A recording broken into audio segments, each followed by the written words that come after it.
All right, now we can get Monday started. Good morning to you, and hopefully your Monday's not treated you too harshly to this point. This is Sports Around the Bar, and today we are going to be talking about all the things we've learned from week 2 in the NFL. So let's get started right away with our first game, which is Giants and Bears. Now, obviously, the Bears hung on to win this one 17-13. Let's talk about Mitch Trubisky, because obviously he's the elephant in the room. He's the guy that we need to talk about. He is, when we're talking about a 2-0 Bears team, still been the kryptonite and why they've had to sweat out some of these wins. Because while he's been good at times, especially when you talk about the fourth quarter of week 1, and then times in this game against the Giants as well, he looked pretty well. Like the Anthony Miller pass that was dropped in the end zone. Beautifully thrown ball. He's looked good. He's also looked really bad. So when we're talking about things we've learned this week is that while Chicago's defense is absolutely fantastic and stepped up to the plate to play this year, this team is going to be capped by how well Trubisky can do. And obviously, if they're going to go any farther, we're going to need to see drastic improvement out of Mitch Trubisky, and we need to see it quickly. Now, they do have a winnable game against the Falcons next week, so we could be talking about a 3-0 Bears team. But if they're going to win, especially against tougher competition, when they start playing more of these teams in division like Green Bay, they're going to need the best out of Mitch Trubisky. We haven't seen that yet. At least not for 4 quarters. That's what I want to see, especially when they play a team like Atlanta that has not been able to stop anybody to this point. Let's see week 3 what Mitch Trubisky looks like against a weaker defense. We also learned for the Bears that Dave Montgomery can be a solid number 1 running back. I mean, fantastic performance against the Giants. I know they're not the toughest defense out there. I know they're probably going to finish somewhere in the bottom 5 to 10 of the league. I'm not even worried about it. We start small in Chicago. This team has had tons of offensive struggles. It's time to get back on the right foot.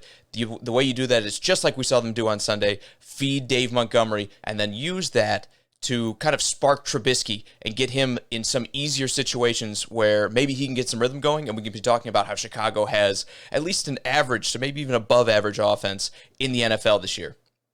As far as the Giants go, I know they lost the game. I know things didn't look tremendously great for their offense, but I will say this. Daniel Jones, again, showed some flash, just like Trubisky was. Now, he was inconsistent.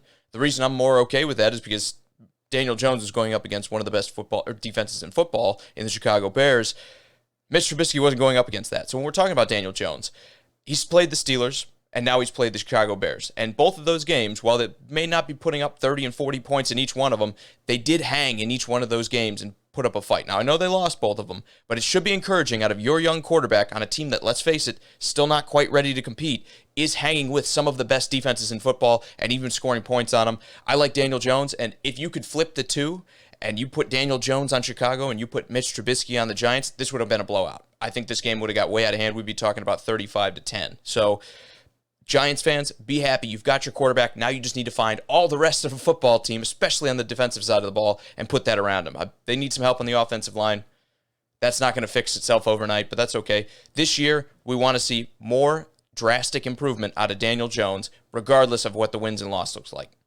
Falcons, Cowboys, talking about this game, we learned something that we already knew, which is the Falcons know how to blow a lead when we're talking about this team. Again, they took advantage of a lot of turnovers early against the Cowboys and made the most of it. They put up a lot of points, got way out in front, and then we saw that team just sort of give it up and slip away. I mean, there was a point in time where there was 6 minutes left. They were up by 15 points, and they still couldn't get the job done. So when we're talking about Atlanta, my biggest takeaway from this game is how long does Dan Quinn's job stay safe, especially if it's the defense that continues to be the problem in Atlanta. Right now, Matt Ryan is throwing the ball all over the yard. The running game is below average. I mean, Todd Gurley has not been the guy that they were hoping to get when they signed him out of free agency. How sustainable is it to keep your head coach when he's a defensive guy, known to be the defensive guru that you brought in to fix the defense from Seattle, and he can't get that done? I realize the players are who they are at this point, but it's been years in Atlanta. Outside of their Super Bowl run, they've struggled on defense consistently. I think if we lose a few more games, especially if Matt Ryan's dropping 30 and 40 points and we're still losing those games, we might see Dan Quinn fired by week 6 or 7. It's a drastic move. Maybe the Falcons hang on to him until the end of the year. I think this might be his last rodeo, though. Things need to turn around in a hurry if Dan Quinn's going to keep his job there in Atlanta. Moving over to the Cowboys, why don't we talk about how they overcame a lot of things? I mean, I could be negative. I could talk about all the fumbles. I could be talking about how all the mistakes they made early and how the defense kind of couldn't stop Matt Ryan. I'm not worried about that. Matt Ryan's a great passer. You know, I think he's like 11th all-time in yards or 10th all-time in yards. He's got great receivers. They threw they threw the ball all over the Cowboys. They put up a lot of points, and the Cowboys never quit. They came right back, even after all the fumbles, even after going down 19 points at half. They battled their way back. They got the win. That's exactly what you want to see out of a franchise quarterback. Am I sold on Dak Prescott? No, not yet. But this is step one. If he needs to prove that he's worth all that money, winning games like this that don't start your way, especially losing 3 out of 4 fumbles like the Cowboys did on Sunday, this is a huge step, in my opinion, a huge first step almost in him getting that massive contract and proving that he's worth the same type of money that guys like Deshaun Watson and Patrick Mahomes have been worth to this point. Next on the docket, let's talk Broncos and Steelers, because these are two teams that have very similar stories. They both played very, very close games, kind of battled it out, and both teams have walked away on different ends of the spectrum. We're talking about the Steelers being 2-0 right now, having beaten a close game against the Giants, and then beat the Broncos in a closer affair than it probably should have wound up being when Jeff Driscoll had to come in the game. And then we're talking about the Broncos that, again, if not for a couple drop passes, might have beat the Titans week 1. They battled their way, even with Driscoll, all the way through the Steelers game, and yet they find themselves 0-2 now. These are two teams on the opposite end of the spectrums that have both fought incredibly hard and both played stout defense with offense that has been kind of come and go at times.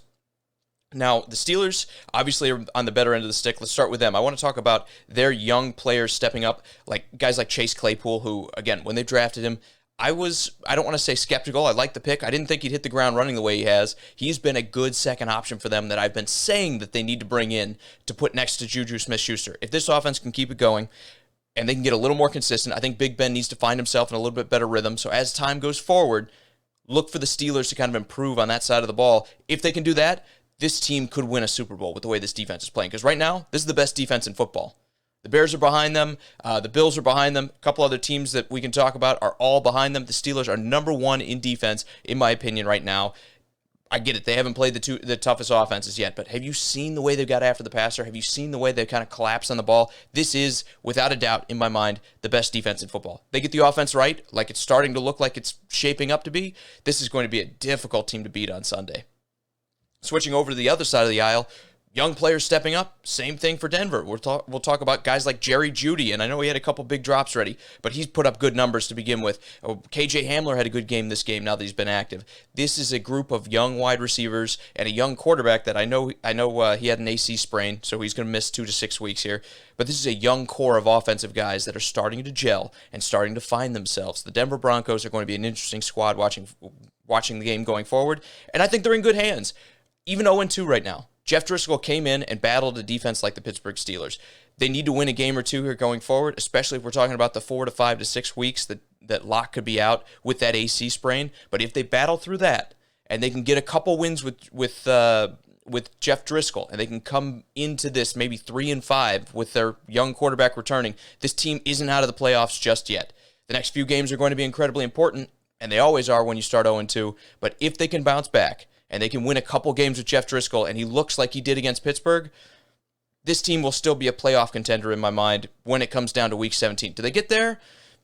It's still a little early for them. I think they're a little young. I think they wind up on the outside looking in. But with 7 spots this year, there's going to be more opportunities to find themselves in the playoffs. They are not dead in the water just yet, and it's because of these young guys stepping up on the offensive side of the ball. Buccaneers and Panthers, an NFC South matchup. Again, Tampa Bay was everybody's sexy pick to go to the Super Bowl and win with Tom Brady. And then we watched them play against the Saints. And outside of a couple good drives early, they didn't really have a whole lot going on offense. Same kind of story here this week. I'm a little worried about it. It was better. It was more consistent. They'll get there, but they're not there yet. This is a team that you want to play early because they definitely are not gelling. I know they missed Chris Godwin in this game, but with as young of a defense as Carolina has, with all the new young players they brought in with this draft, this should have been a much higher score out of the 6-time Super Bowl winning, quote-unquote, best quarterback to ever play the game, the GOAT. We should have seen more out of the Tampa Bay Buccaneers than this. I mean, they took a comfortable lead. Part of it was due to the defense playing well, and that's another point I want to make about them is this defense is what's carrying this team right now. But they kind of fell asleep at the wheel and let the Panthers creep back into this, and they ultimately pulled it away. But right now, this team is not in shape to beat top-caliber opponents, and they'll get there, but it may take weeks 4, 5, or 6 before they're ready for that to happen. We know from this game specifically, Tampa Bay is still susceptible and isn't quite up to that Super Bowl form everybody was predicting in the offseason. As far as the Panthers go, good start. Teddy Bridgewater threw for a lot of yards. They got to get a little more clutch. They got to convert those yards into points. They didn't obviously only put up 17. My biggest complaint with Teddy Bridgewater is he's always been a 180-yard passer. Well, today he threw for 330-some yards. This is going to be a guy that if he can do that and we can start putting touchdowns on the board, this team could win some games. I'm still not crazy about the roster. Christian McCaffrey going out hurt should scare everybody, every Panthers fan out there. But this team, even without him, could put up some points. Robbie Anderson and DJ Moore showed that they can catch the ball with in this Teddy Bridgewater offense, and they can be deep threats. I still say without McCaffrey, the ceiling's probably 5 or 6 wins, but that's 5 or 6 more wins I would have given this team in the offseason without Christian McCaffrey. So we'll see how it goes with them. We haven't learned a whole lot about them, except that they're able to battle a division opponent. I want to see more. Let's revisit them after week 3. Next, talking about the 49ers and Jets. The 49ers win, but lose their entire roster in the process. Obviously, Jimmy G being out is a huge problem, but Nick Mullins has been good as a backup coming in the past. The question is, long-term, can Nick Mullins be the guy to take this team to the playoffs? I know they had some success running the ball, but Mostert's been out. McKinnon's had injury history in the past. Are we going to get down to the point, obviously Breida's gone, are we going to get to the point where they're trying to just fit any running back into this scheme? Because as much as I want to believe anyone can run in this scheme for Kyle Shanahan, I think it still takes a little bit of talent to run in today's NFL. The 49ers are in trouble if they can't keep some guys healthy. So we'll see in the next day or two how bad these injuries hit them. That's their biggest takeaway is, what is this team going to look like when all these stars are now going to be sidelined, perhaps for long term? As far as the Jets, it's the same kind of song and dance I've been saying about them forever. They need weapons. You can't go with guys like Berrios and Hogan and just expect a young quarterback like Sam Darnold to go out and beat top caliber opponents like the 49ers are. I mean, they weren't in this game pretty much from the start. The offensive line didn't win on the offensive line. Darnold was under pressure too much. He made some good throws under pressure, but made some bad decisions as well. This is going to be the team that, again, needs another offseason before they're ready to compete. As much as it seems like every time I'm ready to say the Jets are ready to turn the corner and become a good team again, I always speak too soon. And I've lost all my faith in them until they show me different. The Jets are one of those teams that will win 4, 5, 6 games every year, just enough to not get a high enough pick to get a truly impactful player at the top end of the draft. And they're going to continue to struggle. So, again, this team needs weapons. We learned that. We already kind of knew it, but it was just reaffirmed for us this week. We watched Sam Darnold kind of running for his life when the offensive line wasn't good enough and throwing to Chris Hogan as many times as he did. This team just isn't there yet. Almost flipping the script on that, talking about the Rams and Eagles. Let's talk about Jared Goff and how he was relatively upright, even against a team like the Eagles. They did a good job out there they were in Philadelphia, but the LA Rams did a great job of keeping their pocket quarterback standing still in the pocket with enough time to make plays happen. Now, they threw the ball quickly. They got the ball out of his hand. I have no problem with that. Obviously, Philadelphia kind of bleeds defensive line.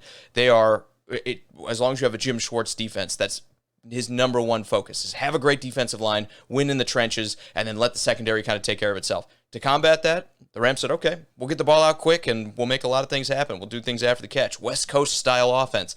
They did a great job of distributing. Jared Goff had time to throw. Rams dominated this one early. What we've learned about this Rams offense so far is that their offensive line is playing much better than we saw them play last year. Is everything fixed? Not yet, but at the very least, we're seeing positive improvement out of the most important group in this offense, which is the offensive line. Because Jared Goff, not a scrambling quarterback, he needs to be able to stand still and make decisions. They did that for him today. That's why they got the win over Philadelphia. Now let's switch over to the Eagles, because when I want to talk about this team, another slow start, another bad sort of half of football, I will say. Maybe not even a half. Maybe it's about a quarter and a half of football for this Eagles team that really shot them in the foot, just like it was against Washington last week. This team can't consistently play 4 quarters well, because when they were playing well in this game, they were playing, in my opinion, even a little bit better than the Rams were, or at least at pace with them. When they weren't playing well, they looked like, Washington would beat them, and that's exactly what happened. So when we're talking about this Eagles team, they need to find a way to get consistent. What we learned about them is this is not a consistent football team in 2020. They have been one of the most consistent ones in football when we're talking about their defense being good outside of last year when the secondary fell apart. They've been consistent with their offensive line. They've been consistently able to throw the ball to their tight ends and their receivers. This has not been a consistent team in 2020. That's going to continue to be a problem for them unless they get that under wraps. And it starts with the offensive line. If they can get Carson Wentz more time to throw the ball, I think they'll wind up having more success. Now, the Rams obviously have Aaron Donald, one of the hardest men to block in football. So blocking him obviously is never an easy task. But when we're talking about the Philadelphia Eagles, I felt like the pressure on Wentz kind of started to snowball on him, and he started making bad decisions after that. I don't even want to call it rattled, but he started throwing into tighter coverage, started making worse decisions more consistently. If we are going to have success for the Philadelphia Eagles, consistency is king. And right now, we haven't seen any of that. What do we learn about the Bills and the Dolphins next? We learned apparently Josh Allen can throw. 417 yards, 4 touchdowns, 0 interceptions. Stephon Diggs making himself known today with over 150 yards receiving. This has been a day for Bills fans to kind of celebrate, because my biggest sort of talking point with Josh Allen is I love what he does with his legs. He extends plays, makes things happen. But in today's NFL, you still need to be able to throw the ball to be a successful quarterback. He showed today, at least, that he could do it against the Dolphins. It's only one game, and I know it's a defense that's still trying to rediscover itself. But, man, what a good time to start. I know last week they easily handled the Jets. This week, I don't want to say it was a tight game. I know it came back down to the wire, but it felt like the Bills were in the driver's seat for this game almost entirely. When we're talking about Josh Allen and his progression, if we're starting to see more of a passing Josh Allen that can hit receivers with some of these passes he hit them with today, the Bills are going to be a dangerous threat in the playoffs. I love the defense still. We knew they were good, so we didn't learn that this week. But we learned, or at least had reinforced, what a lot of Bills fans are telling us, is that this kid can throw. Now, the other thing we've learned about the Bills is they've been able to handle teams down at the bottom, or at least what should be down at the bottom in the Jets and the Dolphins. Next week, they're going to get a little bit tougher competition when we talk about them going and playing the Rams. And then after that, they have the Raiders. So they should have a little bit tougher games here coming up in the next 2 weeks. We'll see how it goes for them. But at the very least, if they walk out of that 3-1 and they can win one of the next two, that's a great start for a team in the AFC that, outside of the Patriots, may not have a whole lot of competition for that divisional seed. So Bills started off great. As far as the Dolphins go, contested very well. I didn't expect them to be in this game as well as they were. I think the rain delay helped them a little bit, but outside of that, this team, they battled. I give them credit. This is a team that still has a lot of pride in the division, still wants to win football games, obviously. And while other teams have started to kind of go with their younger quarterbacks, they've stuck with Fitzpatrick, and they've taken the patient approach. I think that's important to see. That's one thing we've learned, is that while teams like the Chargers may start their young quarterback at the drop of a hat or early on in this season, the Dolphins are okay kind of sitting back and waiting, pumping the brakes a little bit and say, we've got Ryan Fitzpatrick, decent starter. Why not let Tua kind of recover from that injury and make sure he's 100% ready to start in the NFL before we go out there and risk him? Now, we also learned the secondary, there were a lot of open receivers. I know I just praised Josh Allen on his day, but the secondary needs to get better in Miami, especially with Brian Flores being a defensive guy. I think it's very important for him to kind of establish that identity that the defense will be good. Very difficult for a defensive coach to have a bad defense and stick around forever. So I expect it'll get better, much like we saw the Dolphins from 2019 kind of start the year off terribly and then improve dramatically over the course of the season. We might see that again with the Dolphins, where right now the secondary is not playing very well. By the end of the year, we might not even recognize these guys again. With the Vikings and Colts, we learned, at least with the Colts side of the ball, that Jonathan Taylor was not a flash in the pan at Wisconsin. I mean, we knew it, but we had to see it to believe it, and we got to see it today. Absolutely dominant performance on the ground. Very, very solid against a good rushing defense in the Vikings. We're talking about this kid being a staple in the Indianapolis Colts kind of running back room for the next 4 or 5 years at least. Marlon Mack, losing Marlon Mack hurt them for sure.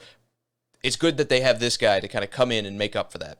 With the Colts and the Vikings, we learned, at least on the Colts side, that Jonathan Taylor was not a fluke coming out of Wisconsin. We kind of knew it already, but still, it's good to have that kind of confirmation, especially against a good running defense like the Vikings have. This is a great showing for a young back on his first day, being the true number one running back. We also learned this Colts defense is the real deal. I know Jacksonville was a bit of a struggle for them last week, but perhaps we've underestimated Jacksonville and what they're able to do with Gardner Minshew. So watching this team just kind of dismantle Kirk Cousins and this Vikings offense that I kind of predicted to struggle a little bit more than they did last year in the offseason, it's good to see a defense kind of bounce back from a loss that they shouldn't have taken out in Jacksonville. This team, with this victory, moves to 1-1 and should be, especially with Phillip Rivers building his rapport and rhythm with these wide receivers, a threat in the AFC South for the rest of the year going forward. The only complaint and the only thing I've learned in the negative for the Colts is they need to find a way to convert these field goals that they wound up kicking into touchdowns. I think they stalled out on too many drives, but the Vikings have a good defense, or at least on paper they have a good defense. We're not 100% sure about that with the way that Green Bay kind of bullied them last week. But if the Colts can find a little bit more rhythm and can get in the end zone a couple more times, turn one or two of those field goals into touchdowns, this team is going to be very, very difficult for anyone in the AFC to beat. As far as the Vikings go, the offense was just bad today. And we've seen Kirk Cousins have bad days. We're hoping this is just a bad day for the offense, but I'm worried it's a little bit deeper than that. They were stifled on the run. Their offensive line lost straight up to the Colts. I know Dalvin Cook wound up with a touchdown, but outside of that final drive in garbage time, he was pretty much out of the game. He was pretty ineffectual. As far as Kirk Cousins, 3 turnovers. I know 1 or 2 of them weren't his fault because they were off deflections. Three interceptions, though, completely unacceptable. Worrying times for Vikings fans, especially starting 0-2. We learned that week 3 at home against the Titans, it's a must-win for them. If they lose and they go down 0-3 with a quarterback like Kirk Cousins that is prone to have bad days once in a while, I really just don't see this team making the playoffs. So this is do or die going into next week. We learned that this team, if it's not desperate now, absolutely should be after this win, after this loss. Speaking of Tennessee and Jacksonville, we learned a lot of things about this team, actually. Starting with Tennessee, just because you can see the flag behind me. They're my team. I want to talk about them, so we're going to start with them.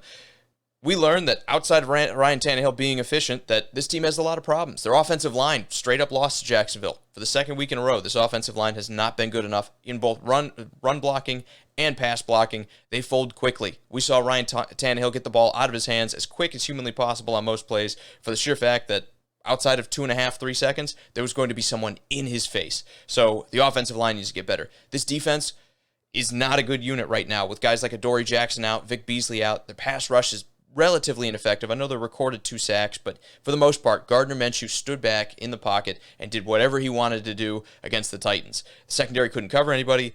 Pass rush couldn't get to him. That's why you saw Jacksonville put up 30 points on this defense that, again, for years has been known as one of the toughest ones in football. Maybe top 5, top 7, maybe not always the toughest, quote unquote. No one has ever accused them of being the best.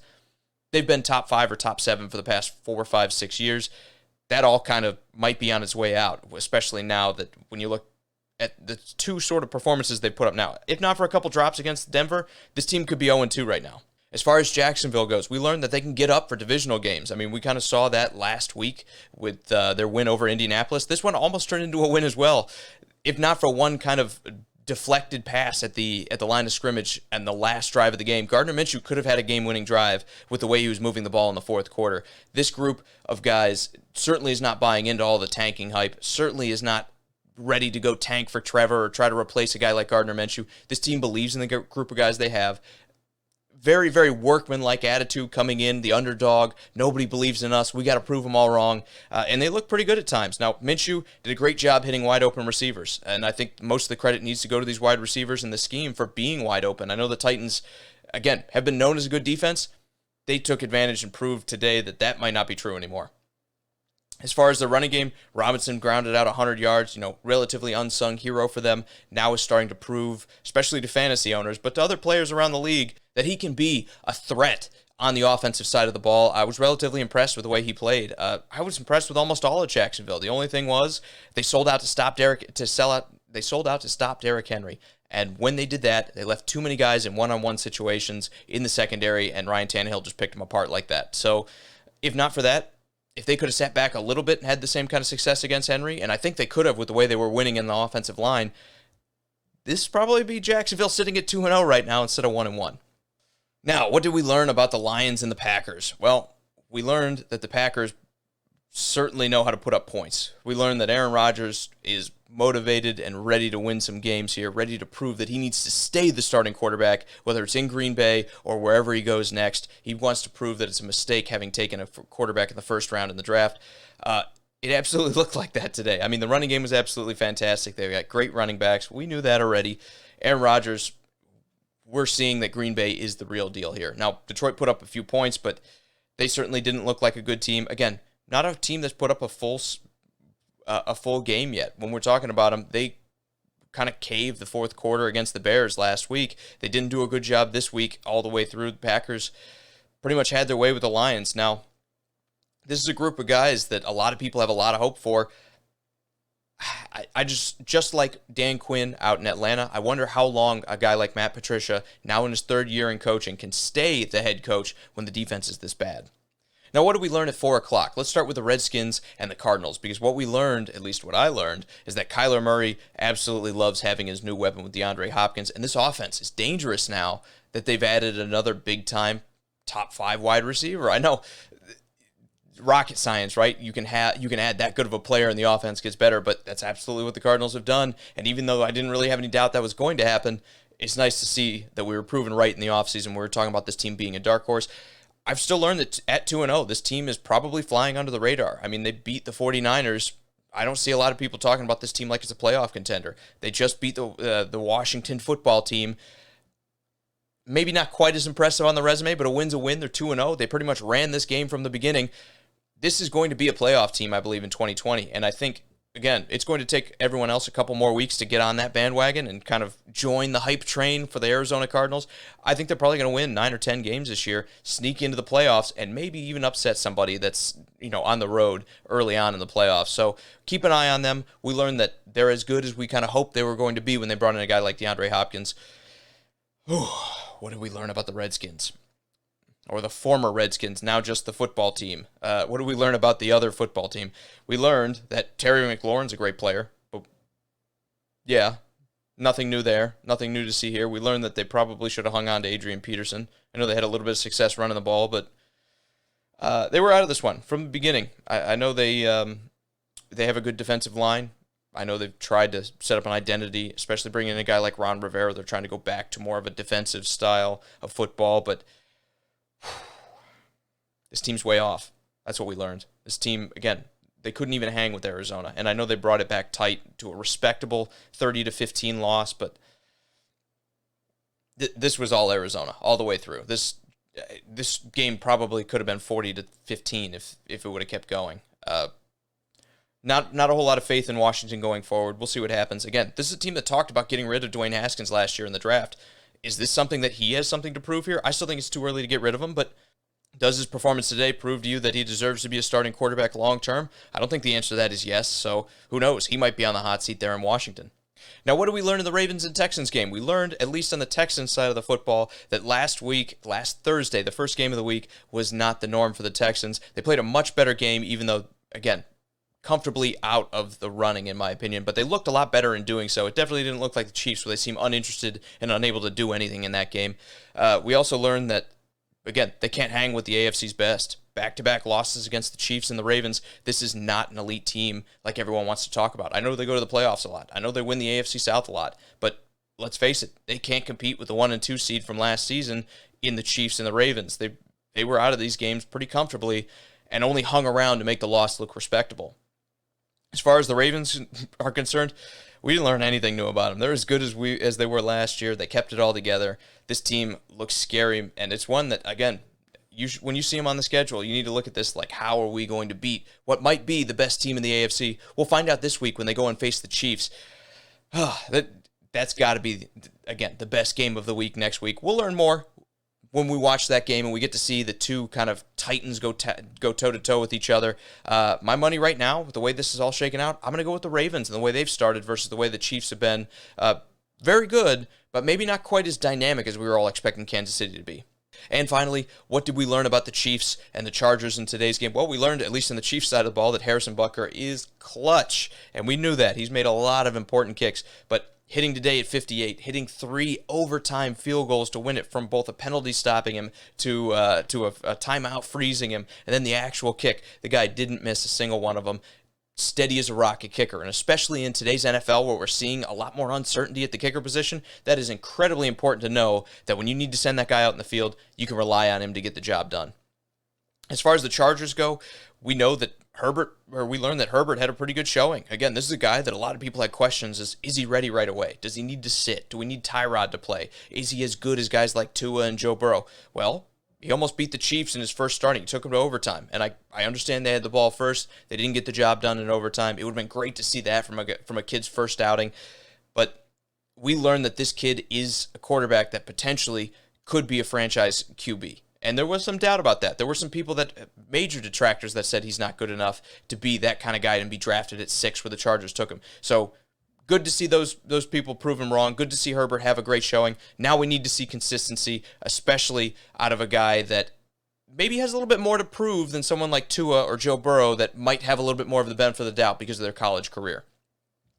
Now, we also learned that guys like Keenan Allen, Henry, and Eckler, together, when they're all in the field and they're all healthy, that can be an impressive group of guys, even when you don't have a potential Hall of Fame quarterback under center like Phillip Rivers is and was for the Chargers. Even a young quarterback like Herbert can rely on those weapons. Hopefully, all three of those guys stay on the field long term and can be what kind of drives this Chargers towards maybe a potential playoff spot because of that production on offense.